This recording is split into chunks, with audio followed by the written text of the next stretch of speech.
Corey Crawford number 50 of the Chicago Blackhawks and Ryan Reaves number 75 of the Vegas Golden Knights. Photo by Jeff Vinnick. Getty Images. The Vegas Golden Knights are one win away from Round 2 of the Stanley Cup Playoffs after beating Chicago 2-1 in Game 3. The Vegas Golden Knights and the Chicago Blackhawks faced off in Game 3. Vegas with a win would have a chance to advance tomorrow, while the Blackhawks needed a win to not face elimination. A couple of lineup updates to tell you before we get to the game, as Pete Deboer, due to a back-to-back situation, decided to put Marc Andre Fleury in net. Max Pacioretty was back in the lineup after missing Game 2, and Paul Stasny was declared unfit to play for Game 3. The first period started with the same fast pace as we had seen in the previous games.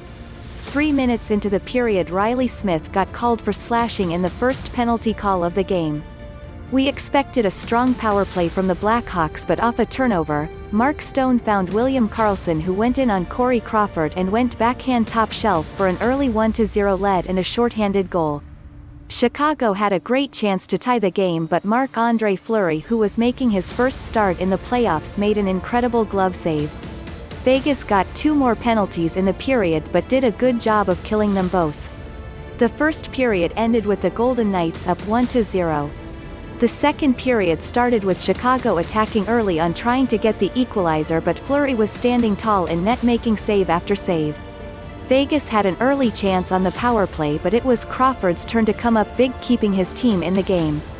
With 4 minutes left in the period, the Knights added to their lead when Alex Tuch took a great shot, and Patrick Brown, who was playing his first playoff game and a replacement for Paul Stasny, managed to get the rebound past Crawford for his first ever playoff goal.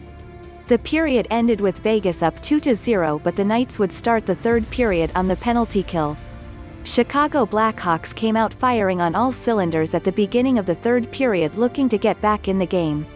Through the first 5 minutes, the Blackhawks were outshooting the Knights 5-0 and finally got a breakthrough when Olli Maatta took a wrist shot that fooled Fleury, going off his shoulder to cut Vegas' lead to 1. Vegas couldn't manage a shot on goal and go on a 14-minute stretch where they didn't register a shot on goal. The Hawks did everything they could but ultimately fell 2-1, with Game 4 scheduled for tomorrow. Game 4 goes Sunday at 6:30 p.m. Eastern, and Vegas will have a chance to end the series and pull off a sweep of the Blackhawks.